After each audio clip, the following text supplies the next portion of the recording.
It's Monday. Welcome to Stoney and Jamarr Conversations with Stoney and Jamarr. Welcome, everyone. How are you today? Happy Monday. I'm good. I feel blessed. I'm up. Ah, it's beautiful outside. It's cold. I was just going to say that next. I am so lucky that I'm warm inside. Yes. I got 8 hours of sleep. I don't know what that feels like. I haven't had Ah, 8 hours sleep in years. oh, it felt like heaven, even though it was a little bit interrupted, but it felt like heaven. It's something that I prayed for many years ago. Okay. So I'm excited. So the thought for today, we're going to begin the thought for today. And it spells out the word Monday. So check this out. Maybe this day is not one of your favorites, but never forget that every day you wake up is an amazing gift, as it is up to you to make it count. I have And to that's agree about with that. Monday. Yes. So we're gonna start that was the word Monday. So I know I smell stuff all over me. Oh, Uh, just a messy Monday for me, but it's okay. Um, but anyway, I'm true and authentic. Just being me. I just want to say, how was your weekend? Did you have a great weekend? it was a blessed. I don't do much. So if I Okay. could I just chill out in the house, watch some football, Mm-hmm. get some rest, and everything is good. Okay. Well, a lot has happened over the weekend. I think we're gonna kind of start with Jasmine Crockett. Yeah. Um, she's what 8 points ahead of the what is his name? Talarico. Is that his name? Yes, in the Democratic primary, yes. Yes. How do you feel about her possibly winning this Democratic upcoming election? I like Jasmine Crockett. Um I like her snap, right? She doesn't back down. She's straightforward. What I would like to see and hear is more of her agenda, her politics, her policies, and a little less of uh, the gimmicks, the TikTok videos. Because I think it's a way to reach the youth. But I think the youth is intelligent enough at this point now to be able to move away from that, Hmm. focus more on your agenda, your policies, and your politics. But I like Jasmine Crockett. Absolutely. So you think she's reaching more to the younger crowd? I think a lot of politicians these days are going that route, but they have to be careful that you don't lose the older generation, right? Sometimes the older generation don't want to see a lot of "they're not like us" videos. They want to know, hey, what type of moves are you planning on making? What are your policies? What exactly is your agenda? So you got to have some balance. And I think, I see based on what I've been looking on the internet, though, is that we might have another Kamala Harris situation. Oh, Yeah, with Jasmine? yeah, yeah. It's this thing about a black woman, and they're beginning to use these little attacks on her stance on Israel, which is pretty much the same way they played with Kamala Harris, her Mhm. stance on Israel. So that's the route that they're trying to attack Jasmine Crockett on. But I think if she focuses on the people, Mhm. I think she has a very good chance. Well, I'm going to say this. I am a big admirer of Jasmine Crockett and um, her tenacity and her strength and what she stands for in the democracy and for the American people. I will say this, as I always say, as above, so below. And I'll dip back into that Kamala Harris and why she didn't win, astrologically speaking. And I know some people don't like to hear me talk about that, but it's so true, and I'll make sense of it. But Jasmine Crockett will win. She will be um, the next that she will sit in that Senate seat as we dip out of Pisces, as this era moves out. We're in this last momentum of Neptune, and people are delusional, people in their way of thinking. We move into Aries, which is Jasmine Crockett's sun sign. The universe will align and the stars will shine on her. Nothing can touch her. She will be graced by the universe to sit in that seat and speak for the American people.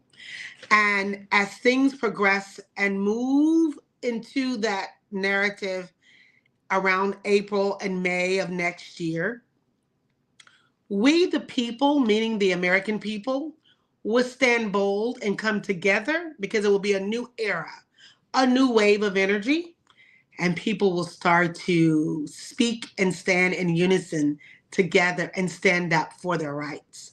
So, as we begin to leave the old behind, people don't see it now, but the energy is, it's fading. It will fade. It seems strong and like it's, you can see how it's the Legos with Donald Trump and all of that is kind of like falling apart. People are tired. So someone like Jasmine is much needed.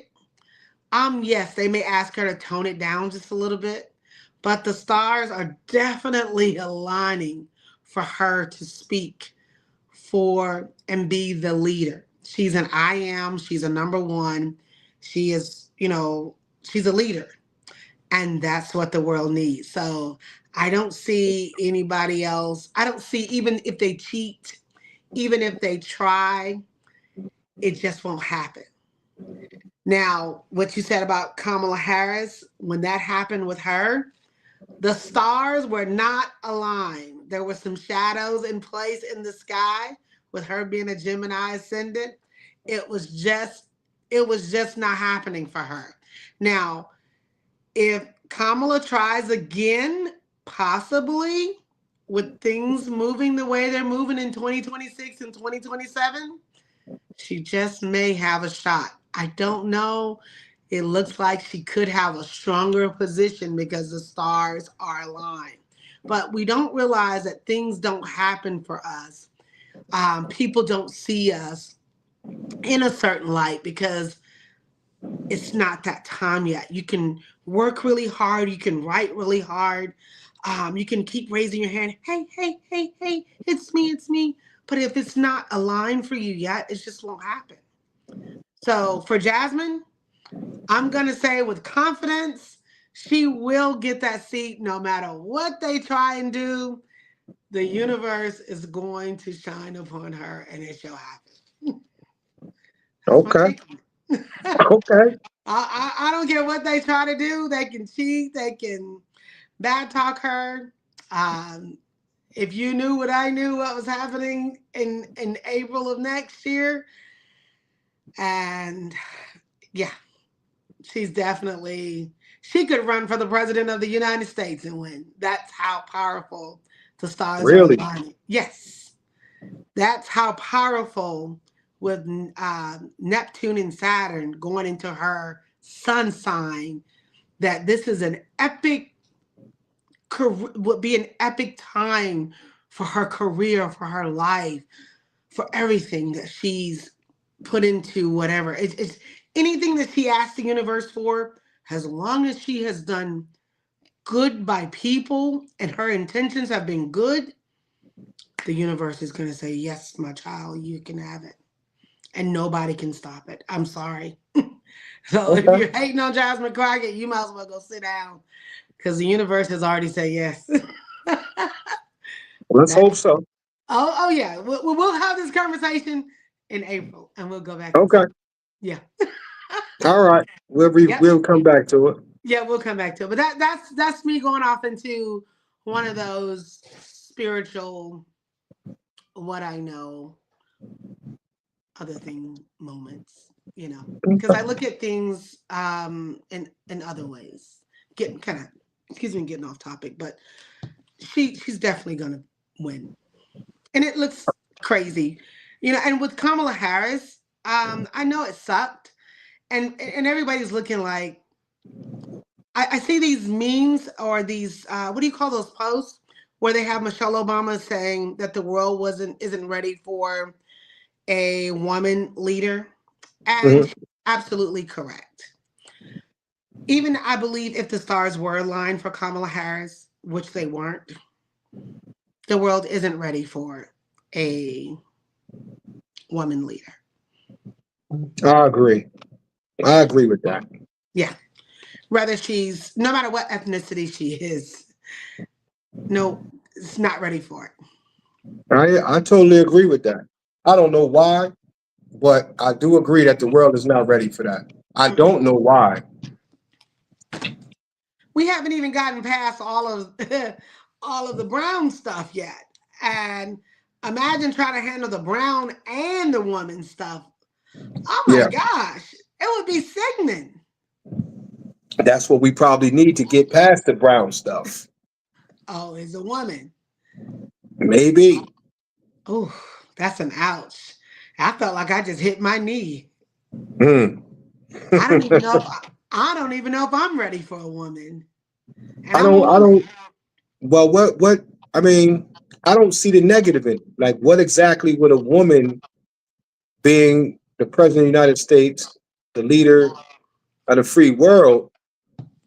I don't see what the issue is. I don't see people try to make these comparisons or women are too emotional or women. We all have emotions. We all have feelings. Actually, men, if I had to say, are much more emotional than women. A lot of actions that men take are based off of emotions. A lot of Mm, it's really? not. Um, so you got if you're being emotional, then you're being reactive, and a lot of things that men do are reactive. If you're being intellectual, then you're moving off of intellect. So you're being responsive, right? Hmm. You want to stay at a responsive place. You want to be responsive. That means whatever you do, whatever anybody does, before I move, I sit back and I think about it, right? I Hmm. analyze it. I'm intellectual. But a lot of things that men do are reactive. Well, the president we have right now, he's reactive. Everything is based off emotion. He stays within his feelings. And a Hmm. lot of men, you have, when you look at a lot of things men do, they off their wives for cheating. They, a lot of these murders that's going on, these are reactive men. These are emotional men. Yeah. A Wow. lot of things you see are so I don't get this whole thing about not being ready for a woman president or I think I was looking at it, say for like me, for a long time, I've always worked for men, and it's easier for me to relate to and work for a man than it is for me to work for a woman. So it's just been for the last 10 years that I've worked for women. And I have found that that has been the hardest to to relate to. It's easier to, I don't know, to be in leadership, to have a man, I don't know, in leadership than it is to have a woman in leadership, in my perspective. And I could just be wrong from that. But I've learned to conform to it and not think of it that way. But for years, I've always worked for a guy, and it has always been easier to come in. How are you? Be detached, sit in my cubicle, do my work. Um, not, have any emotional attachment. You understand what I'm saying? But gotcha. women look at you, oh, your hair is braided, your nails are done. Who are you dating? What are you doing? You don't deserve an extra dollar. But that man thinks that I deserve to have that promotion. He thinks I deserve to have that leadership role. He thinks I deserve to have more. So he's going to give me more. Mm. That has always been my experience in the workforce. So I've always enjoyed working for men, and this has been just and this has been Caucasian men. This has been like my experience with Caucasian supervisors. Like all of my expertise, I've learned things from Caucasian males. And when I've worked for them, they have always been very like seeing that leadership role in me, giving me what I deserve. You know, you deserve this bigger office. You deserve this extra $2 an hour. You deserve to go to that class. Hey, I'm going to put you in this position to get that position. No strings attached. But as soon as I got with a either Caucasian female, it was a clash, an issue, a problem. You don't do this. You don't articulate that. This is a problem. You're only getting 50 cents on this review versus my other reviews. I would get this. So there's an issue when there is a woman in leadership. Mm. I'm just saying from my experience, especially woman to woman. And that's me. I've worked in corporate America for many years. And I mean and I'm not talking just I'm talking corporate Americas. I'm talking about the people that make sure you build your houses.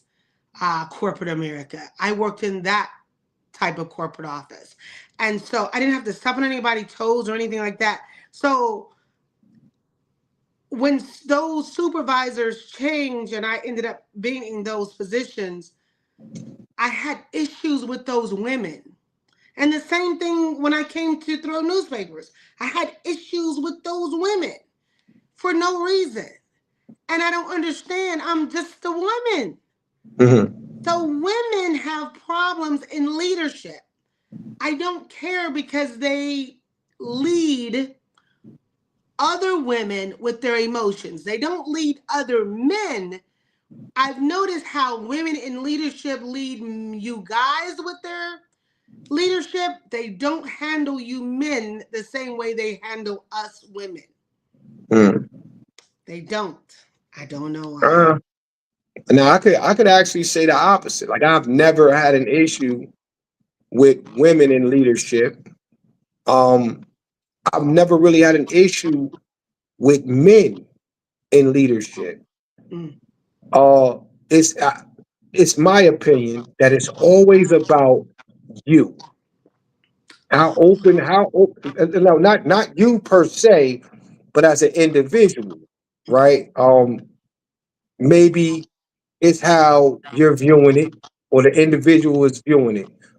I like Are how you you open, said that though. That's why I said, ah, right? I Or like how you are said you that. open to information, or are you just becoming offended, right? If somebody say, "Hey, why don't you try it this way?" Are you becoming offended because, hey, my supervisor before you didn't have a problem with the way I'm doing it.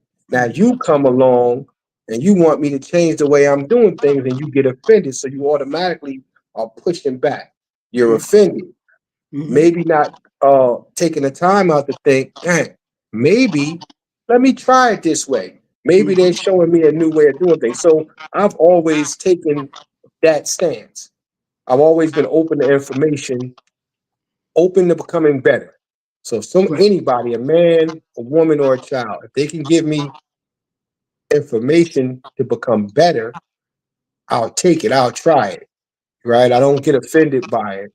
Uh, but again, I've heard that from other women that they, you hear it all the time. You hear women say, "I don't have a lot of women friends because of this, and this," or "I don't like being under women in leadership because they treat me this, and this." I can't speak to something I've never experienced. So, Mm-hmm. you know, Well, I don't have a lot of friends, period, because I have the same about 7 friends I had since I was in kindergarten, and because I I'm don't so either. real, I speak my mind. A lot of people be like, "Whoa, I can't believe you just said that." So I don't know. So if you become my friend, you got to be like, okay, I don't know what Stoney's going to say today. I speak from my heart, so a lot of people can't really handle that because I'm one of those people. Like, if I feel some type of way, I'm going to check you. And if, so people be like, I don't know about that. Right. But Yeah. no, I keep it 100. So my circle is small because I don't change who I am to fit everybody. And people who have a lot of friends have to be that a different version to be a different person to all of those people. So I'm not trying to be a different person for everybody to like me. You either like me or you don't. I'm All right. I good. feel you. Right. So Yeah, that's I that's feel where you I'm on at. that. Yeah, Right. I don't have So a lot of friends either. yeah, but I'm cool. So I work in a high vibration, and a lot of people who don't work in a high vibration can't really seem to get with the frequency. So they just be like, it's okay, Right. and I'm cool with that. And so I love being in my bubble. Now, moving on to other things. Brown University Mm, over the weekend, they had the shooting. So I guess this guy, of course, as you can see, wasn't working in his high vibration. It happened around 4 p.m. quietly. So imagine being in class, you got your thinking cap on, teacher saying, phones off, pencils down, quiet. You thinking only about what you studied about over the weekend. right. Your mind is focused about whatever it is you and the professor has talked about over the semester. And you just want to get it in for the break is, the winter break.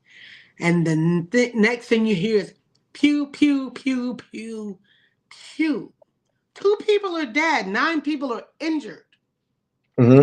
and they do not have a suspect. Now, the suspect, the 24-year-old that they did have in custody, they let go because they said the person of he wasn't the person, but they're saying that they do have another suspect of interest, but they haven't released his name yet. Mm. Now we all know that they gotta be, because if it was Jaquan from down over there at Mechanicsville, we all would have knew by now.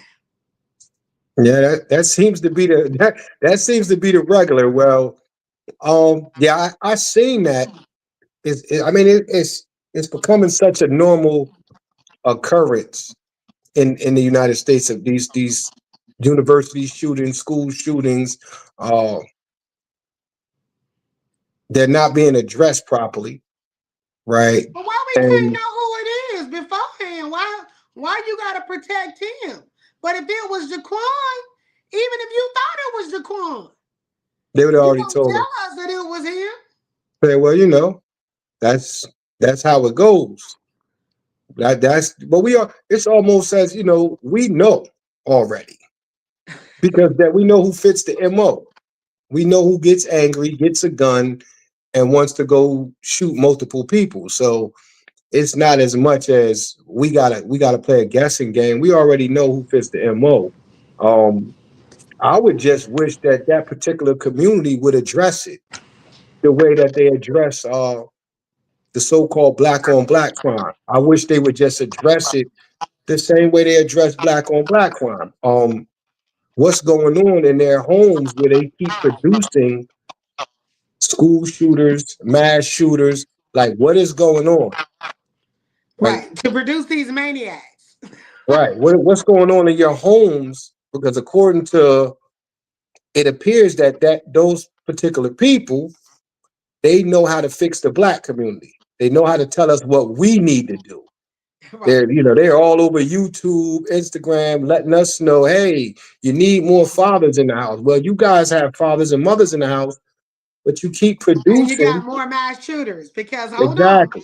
You had 75 school shootings this year, 391 mass shootings this year, 13,929 shootings, deaths nationwide, and they weren't caused by our kids at all. Right. Mhm. but they'll tell us about Chicago and Philadelphia and Memphis. And, so maybe Donald Trump needs to send a National Guard to college campuses, to make sure all the kids is safe.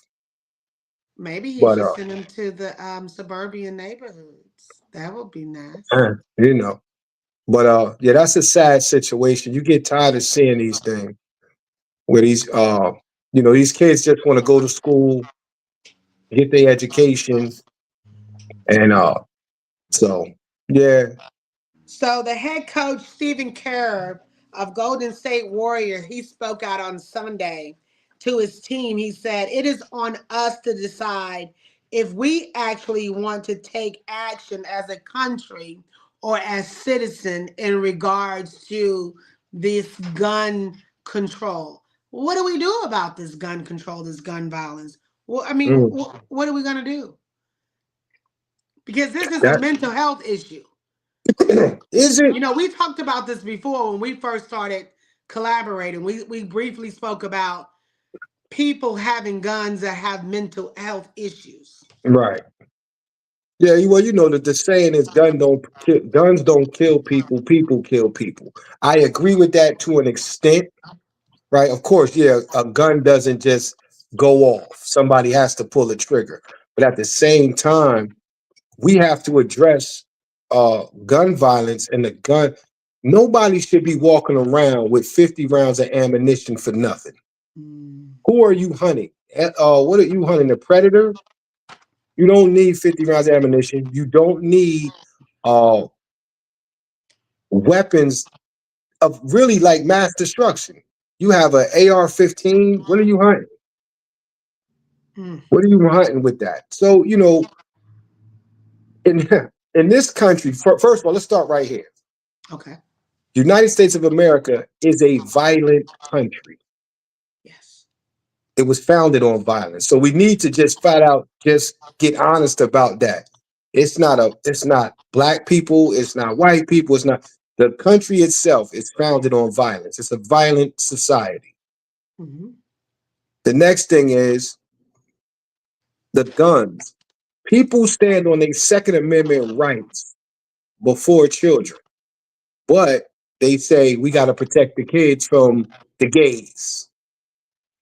We got to protect the kids from the LGBTQ community because they're influencing our kids. Yet, I don't see any gay 13, 14, and 15-year-olds killing people.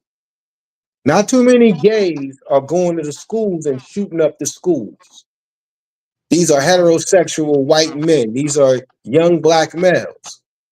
But you stand on that Second Amendment right and you blame another marginalized community. Don't make sense. So we really need to confront the issue for what it is. It's a violent society, and we need gun regulation. Simple and plain. I do believe we need to have a gun regulation and gun reform, and that Second Amendment constitutional right needs to be it needs to be reformed. I do believe there needs to be a more. It needs to be heavy on mental issues. I don't care. Just even people who already own guns, it needs to go back, and you need to pre-register if you have a firearm. The laws need to be more strategic in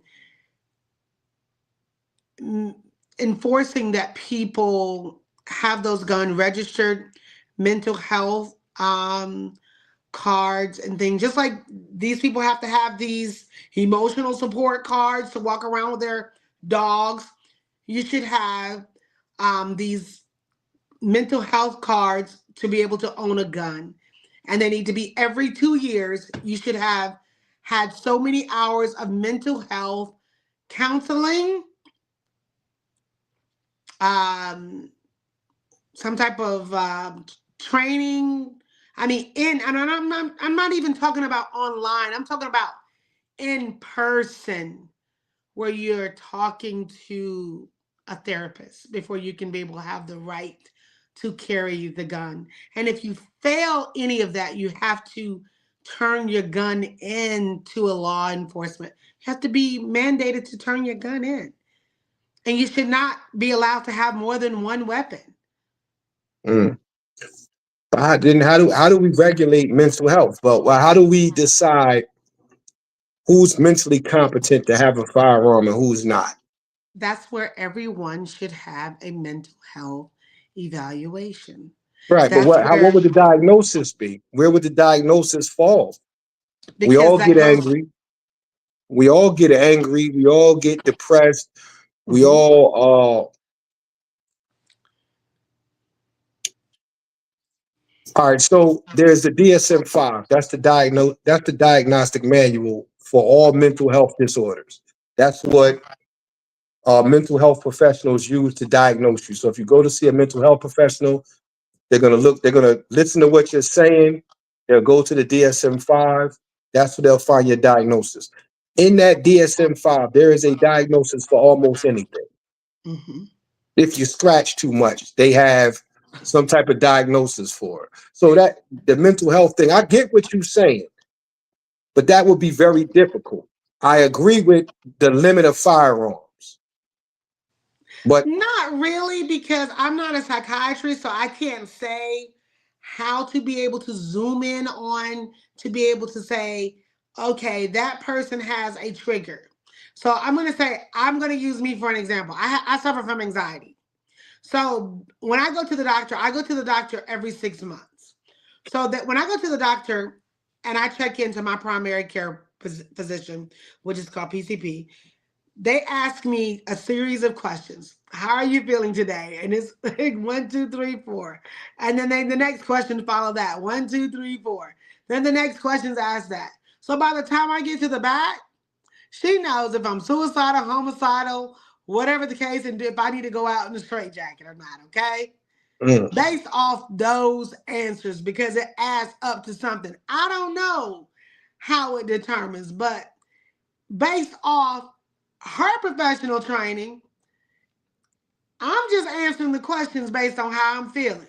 Okay, I could have been mad at my husband this morning and be like 3, 3, 3, 3, 3, 3, and all them threes could have been like, "Ma'am, you need to come with us.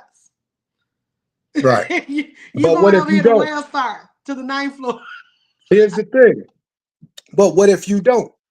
Right? So what if you go in there? Okay, so for example, those questions, right? Okay. Yeah. I can answer those questions how I want to. I could come in there feeling suicidal, homicidal, and say, "Oh, I feel great. I feel great. I feel great. Yeah, man, everything is just perfect." How do you understand what I'm saying? Right. So to use that criteria, anybody can answer those questions any Oh, kind of way they want to. okay. So let's say this. So yes. So if I answer all those questions, yes, I'm feeling great today. Yes, I'm feeling great today. But then when I get in there, based off her training and my mannerism, she's supposed to know based off my mannerism. Yes, she said that she's feeling great, but I'm noting in her chart that she does not look as if what she said is adding up. So I'm going to recommend that she see a psychiatrist. And that has happened to me. So I'm just being 1,000. I have gone in and I have answered, I'm feeling great. And then she's asked me, how are you doing, Christina? I'm doing wonderful. And then tears have come down my face. And I says, I don't want to talk about it. And she says, well, I think you should talk to someone. I'm not a mental health professional, but I am going to send you over here to talk to someone. And no, I don't own a gun. So I was in no way of harming to harm anyone. Was I trying to harm myself? No. Was I feeling emotional enough? I need to talk to someone? Yes. So there are people out there. It can show. And if you go and see a professional who is doing their job, they can pull it out of you. They can see it. And they know that you do not need a weapon. That you need to be pulled up off the street. It will show. You can't hide it. Crazy is crazy. So according to all right, so based off my education, Mm-hmm. That's how I know about the DSM-5, based off of my studies. Now, I went to a mental therapist after my son was murdered. Mm-hmm. Now, when I went in there, I got honest because therapy only works if you're honest, right? Mm-hmm. Yes. And at the time, I told the therapist I wanted to cause somebody harm. So when Mm-hmm. the therapist asked me, "Oh, now look, this goes to what you said about pulling it out of you." She said, "Oh Mm-hmm. yeah, I can understand that. I can understand the anger." Her next question to me was, "Have you made a plan?" Now, because of my education, I understood what she was telling me. I understood what she was saying. She was saying because if I told her I made a plan by law, she had to notify the authorities. So I immediately said, "Oh no, I didn't make a plan, but of course I made a plan, Right. right? Right. Of course I did." And that was my last time going to therapy because I understood that it's not going to work because I can't be honest. Right. So when you went in based on your experience, when you broke into tears, yeah, she was able to pull it out of you, but it still is going to have to be a series of questions.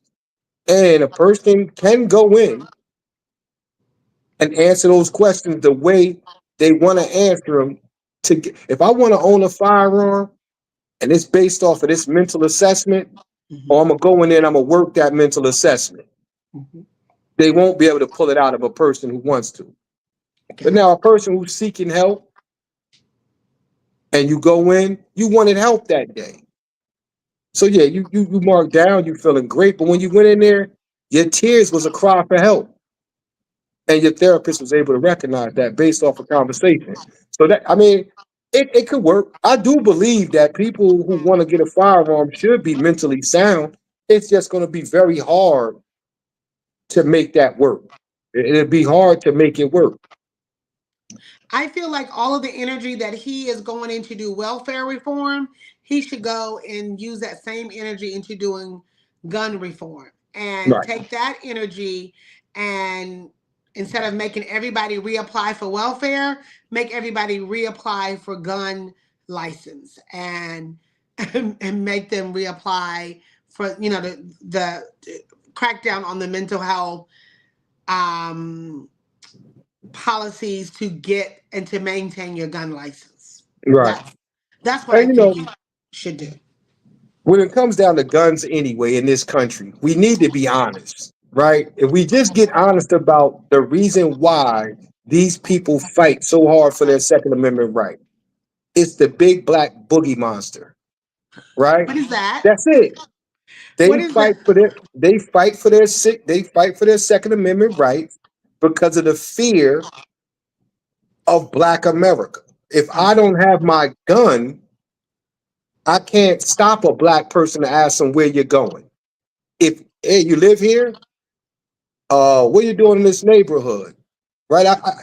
I feel vulnerable without these guns. They need their guns to be able to, it's always been that way, Right. right? Remember, black people couldn't even own guns. That's true. So it's always been that way. We just be honest about that. Let's just get honest. You need your guns because you fear black people. It's not for hunting. It's not for hey, it's my Second Amendment right. That's the only amendment you know. So Wow.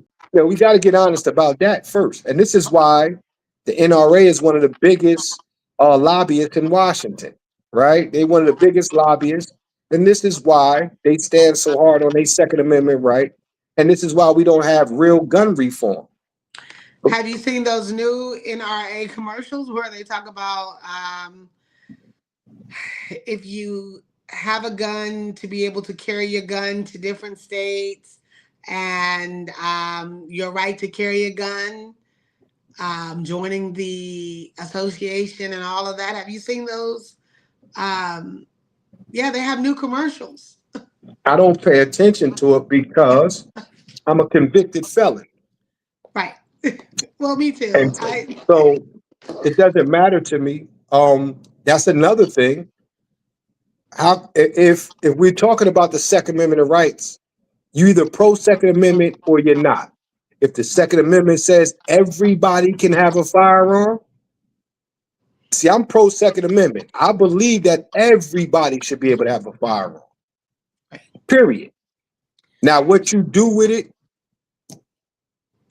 but everybody should be able to own a gun. Convicted felons, I feel that after a certain amount of time, if you are a convicted felon and it's not a violent felon and it's been so many years, you should be able to restore that gun right. And a Second Amendment to be able to protect your home should always be in play. You that's should the always bottom be able line. to have a gun in your home. Yes. And I mean, I believe you should be able to protect yourself. Right. One of my issues with moving to the South was open carry. The way in the South the gun laws are made, right? Coming from the North to the South, a convicted felon, I'm behind. Like they got to up on me. Everybody has a gun, but I can't own a gun because I have a felony. So my life is in danger. I can't protect my home. I can't protect myself. These people will shoot you in traffic just because they got a gun. Legal owners. You might want to do the research on the Second Amendment right as a convicted felon to I protect your did. home. Yeah, I did. Yeah, mine Yeah. is official. I'm never going. No, no. Unless they change the law, I'll never be legally able to own a firearm, Even for your home. even for my home. Now, Mm. and it's sad because I'm 52 years old. My last felony conviction was in 2000. So Oh, that's cool. we talking about 25 years ago, Yeah. right? Yes. 25 years ago, I was in my 20s. Yes. My whole life has, my whole life has changed since then. A I've worked 180. right. I've worked with the homeless, juveniles, adolescents. Right. I've done a lot of good things in that Yes. time, but I could never own a firearm. We was talking about that the last show about how people look at convicted felons and automatically go, "Oh, you've been convicted of felon like they're leopards." Mm-hmm. Right? But it's a lot of people with convicted felonies. When you really dive into it, we talking when I was in my 20s. You know what I mean? We talk about a whole nother time in my life. In the last, when you talk about reform, you can't argue someone who hasn't had a felony conviction in 25 years that they haven't changed their life, That's true. right? So, but that's where we at in America. Wow. And it's so sad because, I didn't know until I started talking to you that we were kind of like in the same arena, and it's like the universe kind of like, Right. and you'll be surprised who is kind of like you and walking the same journey or have walked the same path as you. So I have freed myself and I'm okay with where I am. And I know that the universe has allowed me to go through what I've gone through and the decisions that I have made, from going from corporate America to the street life to back, to doing this, the thing that I love, what I was supposed to be doing. But I had to go through all of that to be able to do this with confidence and with the sincerity to be able to get my message across to others, and sometimes we don't realize we take the long way home for a reason. Right. And when we get there, we like, we did all of that, but it's okay. And I don't care what other people think or how they feel. I hope that they can look at me or us and say, wow, you know, maybe I've done something I shouldn't be ashamed of, and I can stand up and be a voice, help others, and continue to be a pillar in the community, regardless of any mistake or any bad choice that I've made. Because some things aren't mistakes, it's just a bad choice, But we're Yeah. still good people, and now we're doing good things. That's it's always about the journey, right? The journey Yes. is what gives you your experience. If you don't have any Yes, experience to share, you can't help other people, you right? So can. it's always about the journey. It's not really about like I just don't broadcast it.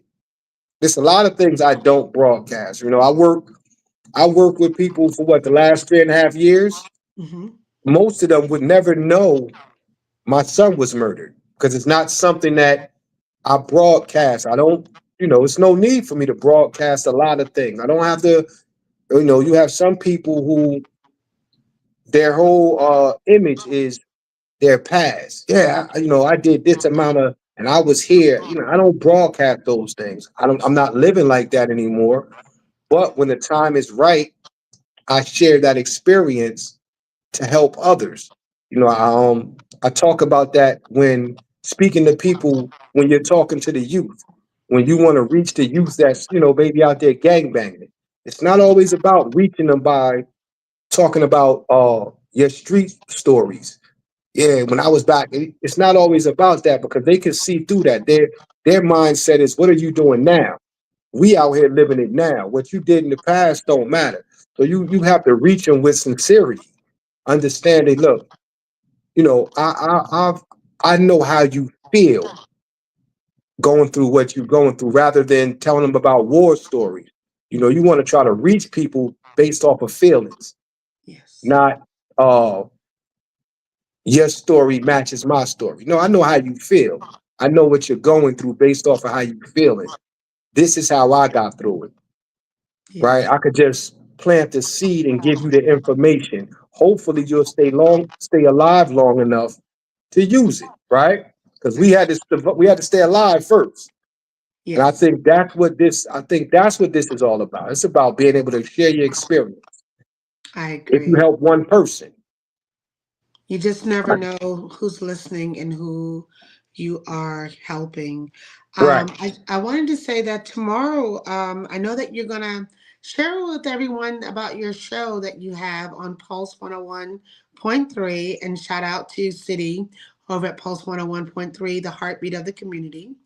You're over there on Tuesdays from 10 a.m. to 11 a.m. And the name of your show is? Politics as usual.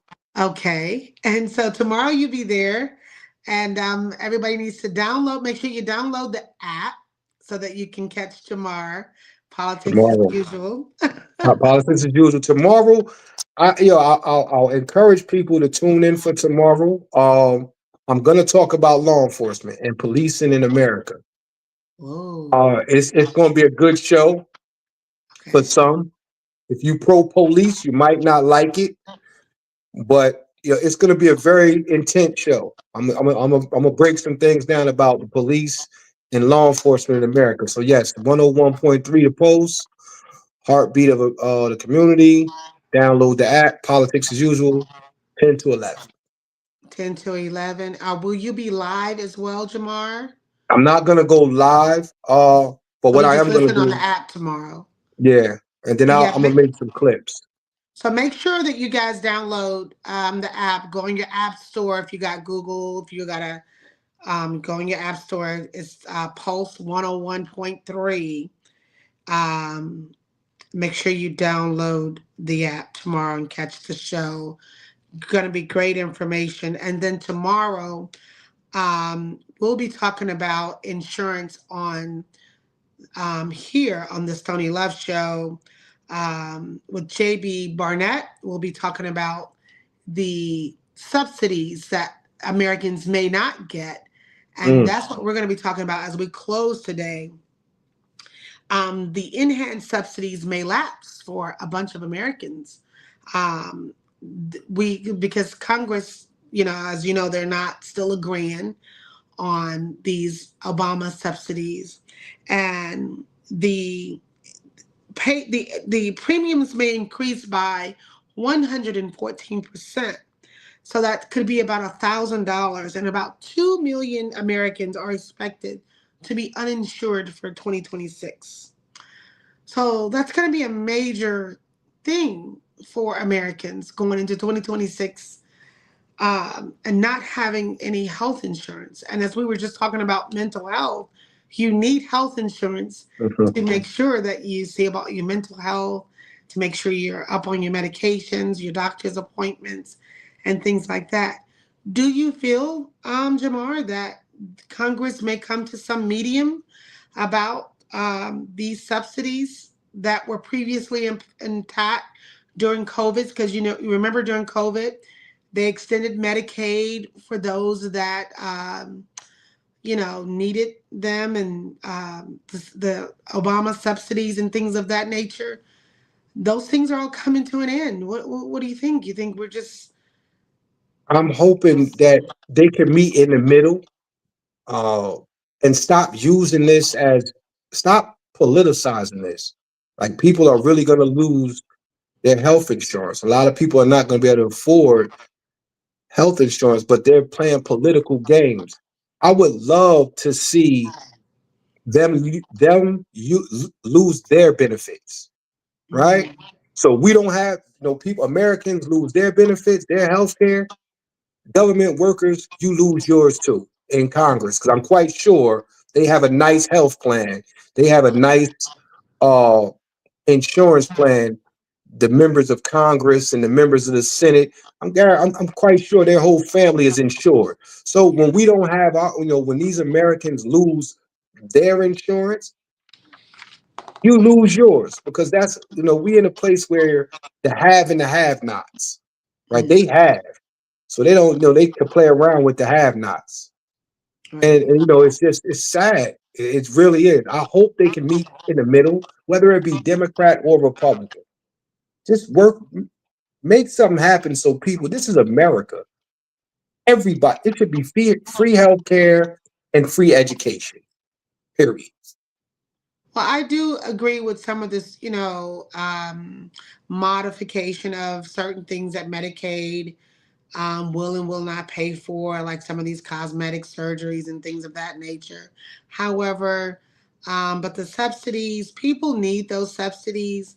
People that are working and that are in a low income bracket that normally couldn't afford. You got a lot of waitresses who have 3 and 4 kids, make $2.13 an hour, that may not get tips. They need those subsidies to be able to. They may just fall between the line, may not can't get Medicaid, but can afford the Obamacare.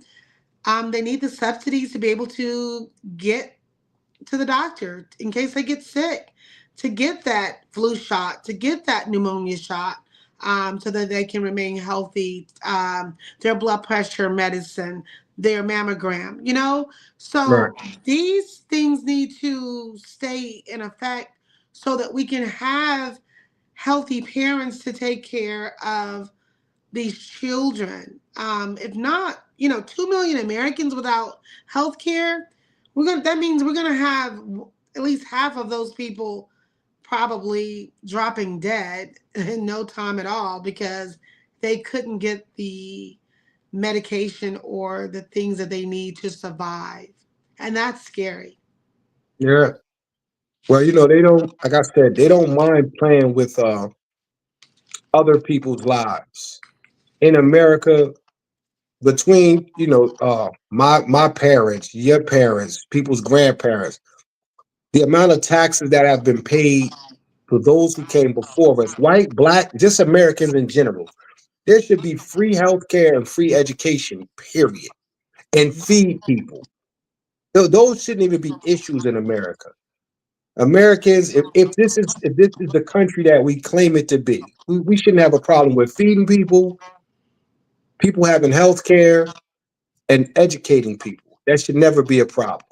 The fact that this is even going on is it's a shame. It's a Like right now, if you ask me, America is the laughing stock of the world. Really. We are an illusion. I say So if you make over under $100,000 a year, you should have free health care. That's my take on it. And you should have a stipend for food, an allotment for food monthly.